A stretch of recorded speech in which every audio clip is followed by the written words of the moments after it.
bonjour à tous et à toutes.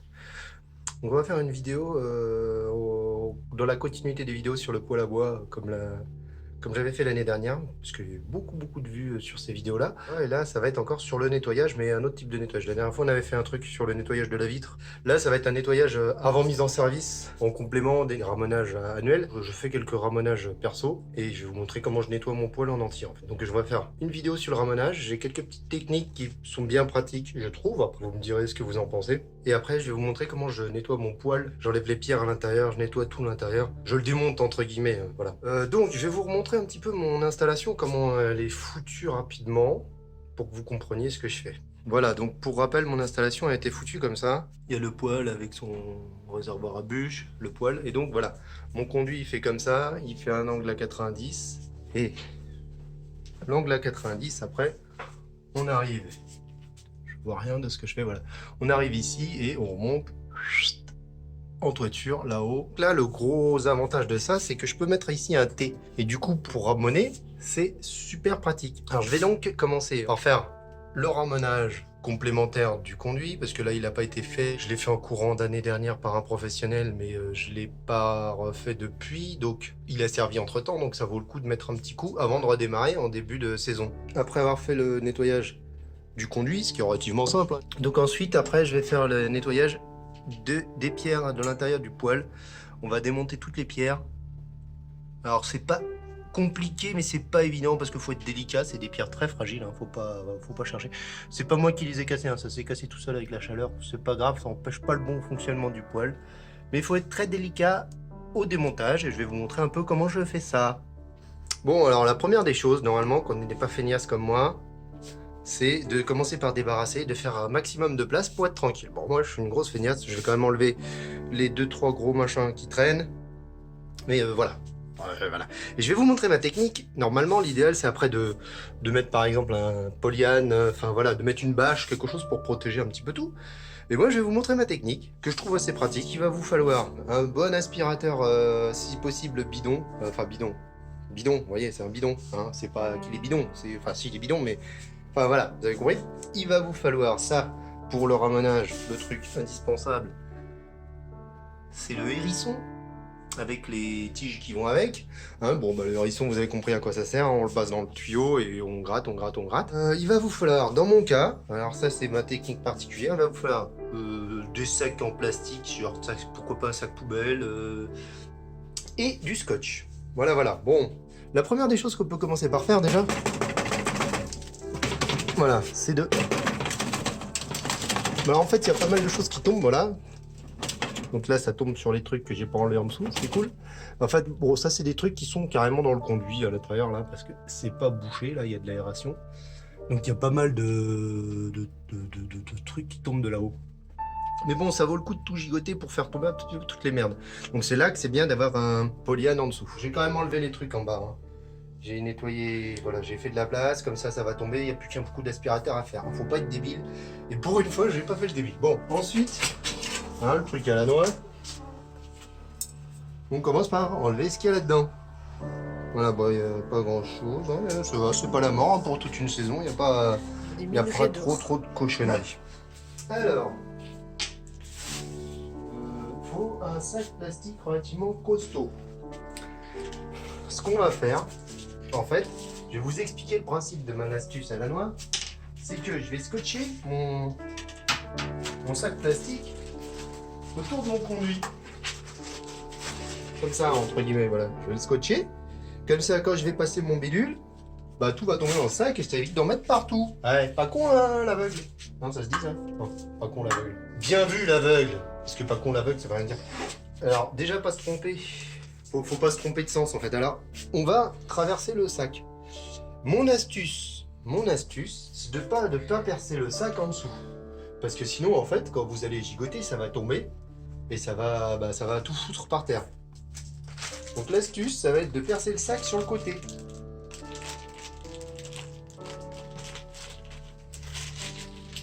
Putain, mais bah, il est bien costaud ce sac. C'est un bon sac. Voilà, on perce le sac sur le côté, comme ça quand il va être en dessous, la cendre elle va tomber, elle va pas passer par le trou, vous voyez? Je sais pas si tu filmes bien, parce que du coup, Ouais. Du coup, ça va pas passer par le trou, ça va tomber là. Voilà. Vous avez vu l'astuce de ouf? Ça, c'est l'astuce number one. On met en place le monsieur hérisson. C'est son petit nom, hein, vous comprenez pourquoi ça s'appelle comme ça. Le truc à la con, c'est qu'il faut penser, là je vais réveiller, hein, il est pas bien serré, parce que si vous vous retrouvez avec le hérisson coincé dans le tuyau parce qu'il a été mal vissé, On est dans le caca. voilà, il a parlé poliment. Bon, bah, on a notre sac plastique qui est prêt, et on commence à visser nos bordels. Là c'est pas évident parce que mes... Voilà. Je vais mettre mon hérisson dans le bidule. Hop. Et je vais scotcher. Avec du scotch. C'est étonnant. Hein. Vous pouvez doubler l'installation si vous avez un peu la trouille. Que ça se perce. Et après, faut faire la brute. Hein, c'est tout. Faut faire la grosse brute. Voilà, faut gratter. On monte le truc gentiment dedans.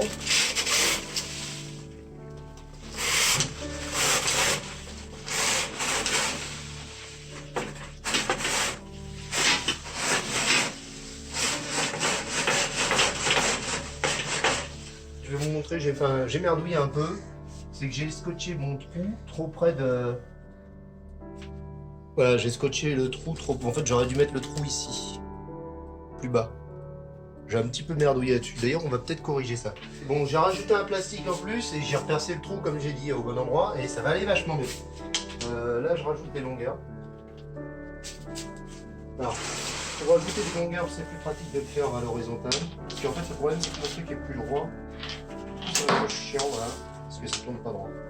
Bon, là, on a mis en place toute la longueur de tige. Comme ça, on est tranquille pour aller jusqu'en haut. Et là, on va pouvoir gratter. Voilà, je vous laisse montrer. Puis après, je vais gratter. Bon, vous allez peut-être pas avoir grand-chose. De toute façon, on s'en fout.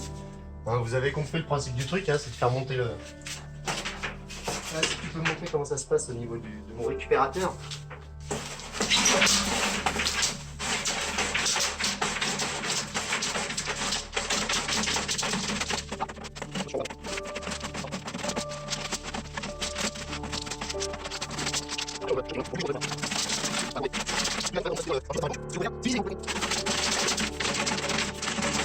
Voilà, je regarde comment ça commence là.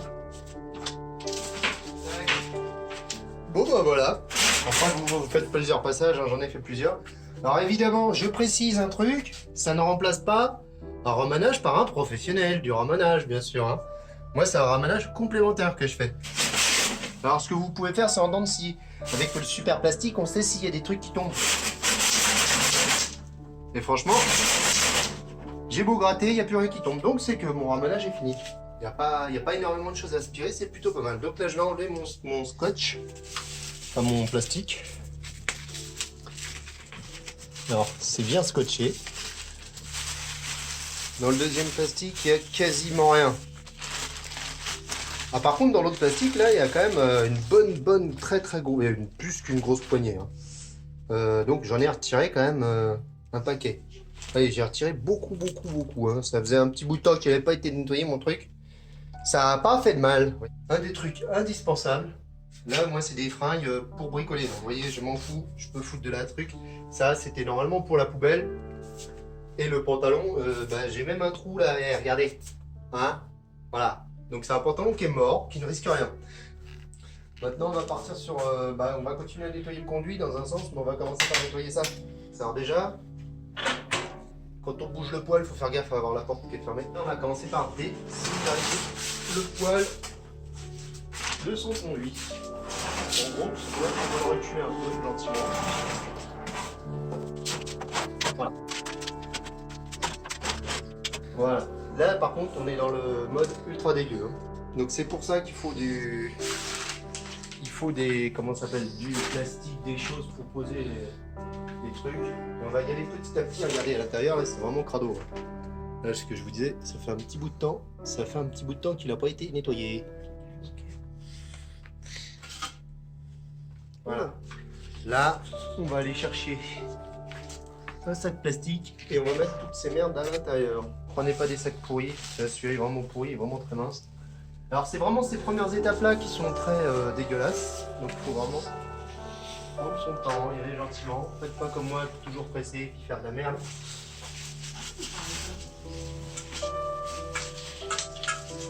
Voilà.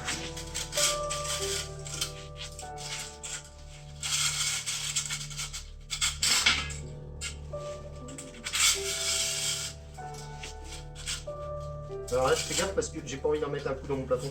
Après, on pourrait le faire dehors aussi. Après, un peu la même astuce que pour le nettoyage de la vitre. Un morceau de carton, pas de carton de journal, et on frotte un peu l'intérieur. On fait gaffe à pas se faire mal au bras. Voilà, bah celui-là est pas mal déjà. Et de 1.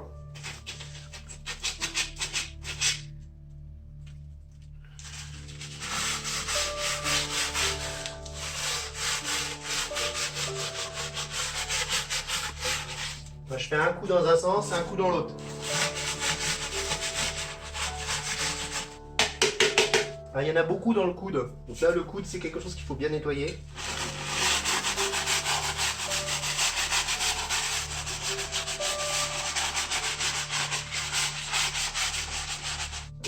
Voilà. On n'est pas trop mal là-dessus. Alors là, par contre, je mets pas un coup. Je mettrai directement un coup d'aspirateur dans les trous. Comme ça évite que ça tombe dedans. On va déjà essayer d'aspirer un maximum. Maintenant, on va faire tomber les cendres dans le couvercle que j'ai remis de l'autre côté. Là où j'ai fait le ramonage, j'avais enlevé le couvercle. Il y a le thé. Et là, en fait, on va pousser les cendres à l'intérieur.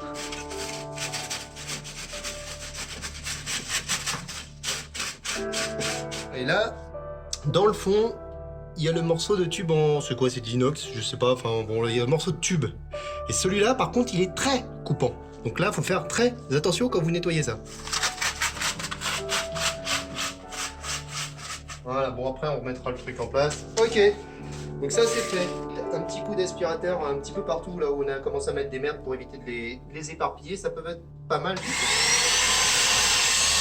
Ensuite, je vais foutre un coup d'aspirateur là-dedans.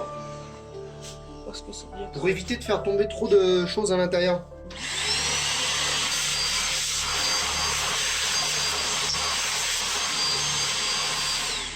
Après, si vous avez un suceur comme ça peut être pas mal. Désolé pour le terme, ça s'appelle comme ça. Hein, tout à l'heure, j'ai branlé les tiges et ben là, il y a un suceur. C'est comme ça, c'est la vie. Bon.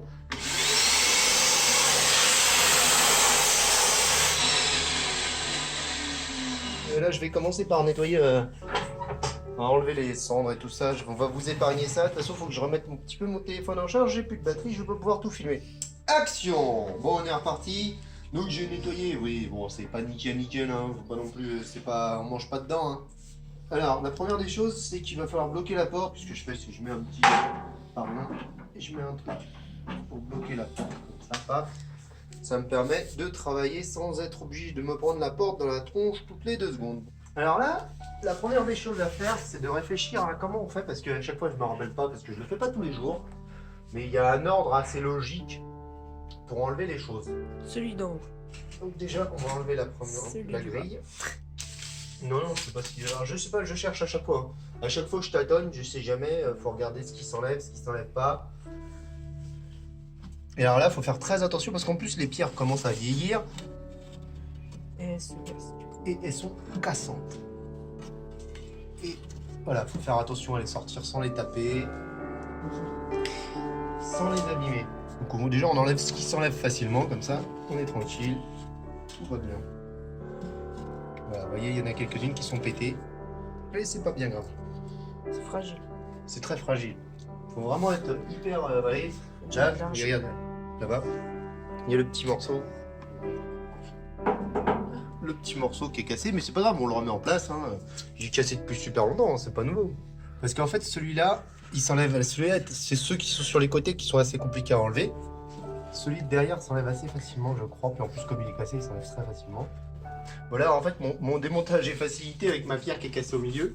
Parce que du coup, on enlève très facilement la plaque arrière.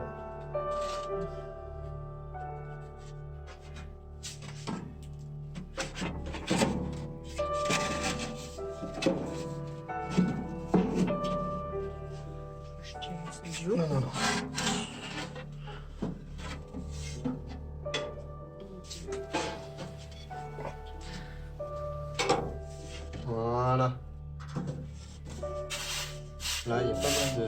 aille sur le dessus de celle-là. Moi j'en ai retiré pas mal. Hein. Voilà. Alors dans l'absolu, pour le remontage, je pense qu'il faut commencer par remettre les côtés parce que c'est le plus compliqué. Après on va vers le fond. Sauf qu'au bout d'un moment, il faut quand même, avant de remettre le côté, il faut remettre la plaque du dessus. C'est ça le truc qui est chiant parce que si après la plaque du dessus, on peut plus la remettre sinon. Alors ce qu'il faut faire gaffe surtout, c'est à pas casser celle-là parce que celle-là, si tu la casses, c'est un peu mort. On va passer un petit coup d'aspiro.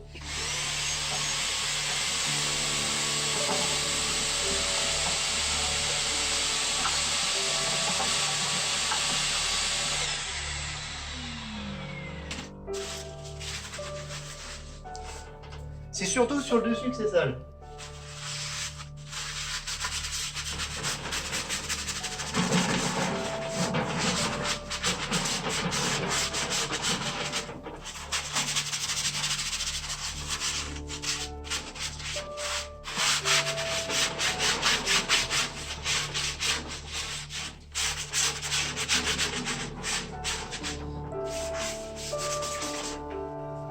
Voilà. Juste une chose, donc ces aspirateurs-là, bon, pour vous donner une idée, je l'ai payé entre, je sais plus, j'ai dû le payer 20 balles, ou je sais pas, un truc comme ça, 20 ou 40, je sais plus exactement, je l'ai pas payé cher. Ça vaut le coup de s'acheter un petit truc comme ça, pour éviter de bousiller son aspirateur classique.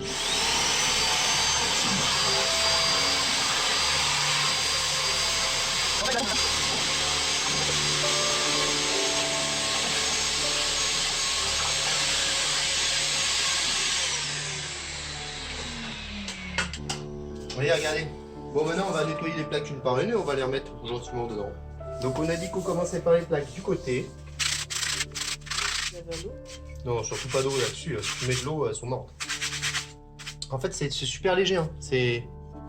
Bon, je vais pas trop jouer avec. Parce que je vais faire tomber une tout à l'heure. C'est juste un petit dépoussiérage. Il n'y a pas besoin de... C'est pas spécialement sale d'ailleurs, on va remarquer. Voilà, on recommence par replacer celle-là. Ensuite, je replace celle du fond. Pendant que j'y pense, juste, bon là, un de ces quatre, on fera peut-être une vidéo là-dessus, hein, mais il faudra que je change mes joints. Bon, pour l'instant, ça va, il est encore étanche, mais il commence à bien faire la tronche. Bon, tout ça, après, c'est un petit budget, c'est ça le problème, c'est que ça, bah, c'est pas donné, les joints, c'est pas donné. Les pierres, pareil, hein, ça se rachète, les pierres. À Duro, il n'y a pas de problème, il suffit de les commander chez eux. Bon, le truc, c'est que ça coûte une petite blinde.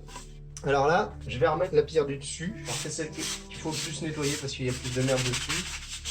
Je vais d'abord remettre la pierre du dessus et ensuite je remettrai la pierre du côté pour tenir la pierre du dessus. Vous avez compris?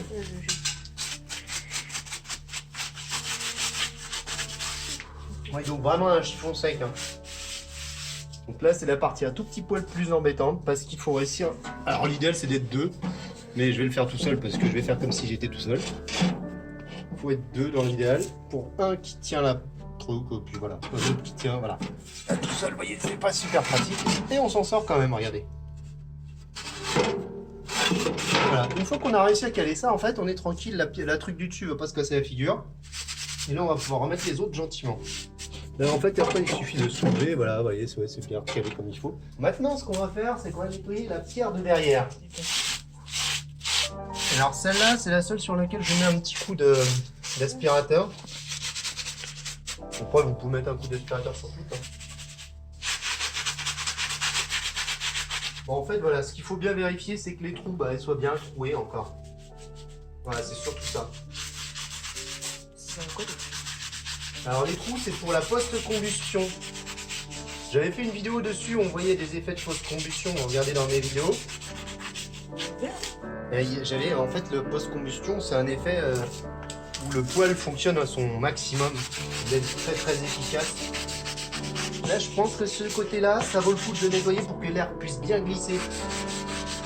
Pour avoir une bonne post-combustion, il faut que les trous soient, voilà, faut que ce soit bien lisse derrière parce qu'en fait, l'air il arrive par derrière, je sais plus où exactement. Par où il arrive l'air de la post? Ah, par les petits trous là, tiens, vas-y filme. En fait, il y a des petits trous ici. Vous pouvez les déboucher si jamais ils sont bouffés, on sait jamais, par avec un tournevis ou quelque chose. Là, je vais mettre un petit coup d'aspirateur. Voilà, bien vérifier que tout est nickel. Petit coup d'aspiro pour être peinard.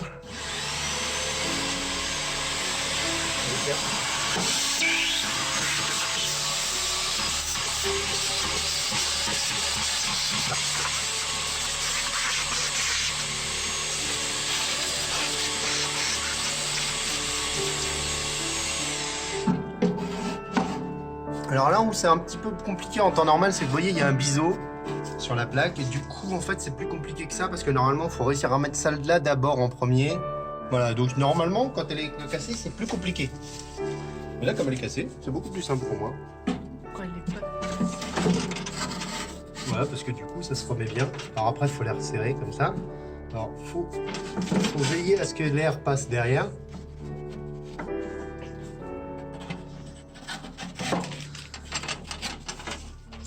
Vous avez vu, on commence par mettre en premier la tête. Tac, et là, il n'y a plus que la dernière plaque à remettre en bas. Il faut commencer par mettre la tête en bas en premier.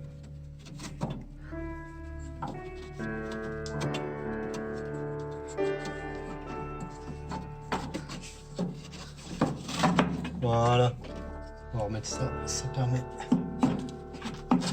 Voilà, ça permet de tout fixer. Voilà, et là, du coup, en fait, c'est cette plaque, la plaque du fond. Faut veiller à ce que. Merde.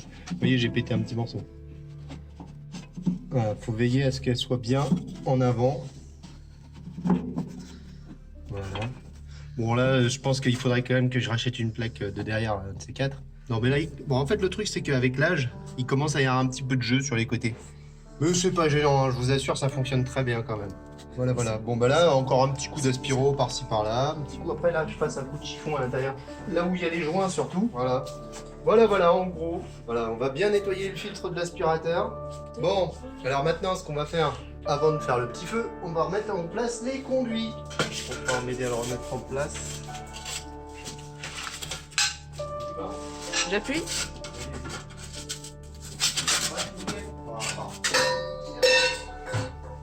Ah merde. Gentil, dis donc. Quoi? Il est gentil. Voilà, bon là ça c'est la partie la plus chiante, surtout quand on est tout seul.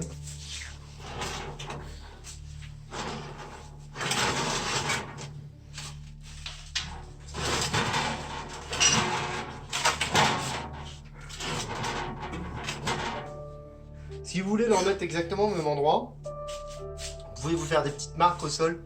Bon, c'est bon, hein, tout est bon pour moi. Bah voilà, bon bah il n'y a plus qu'à allumer un petit feu, on vous montrera si ça fonctionne.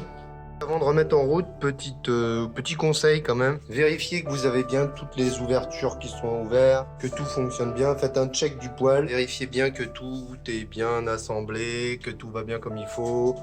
Vérifiez bien aussi dans votre... voilà, vérifiez partout que tout il est bien connecté comme il faut. Ça c'est assez important, que ce soit pas décroché quelque part. Que tout roule avant de remettre en route. Hein, voilà, voilà. Ça marche plutôt pas mal. Je m'approche pas trop parce que je brûle. Le petit nettoyage a bien fonctionné comme il fallait. Voilà, voilà. Bon bah écoutez. Entretenez bien vos poêles. Faites attention. Et prenez du plaisir en faisant du feu. Ciao, bye bye. Il adore quand je dis ça.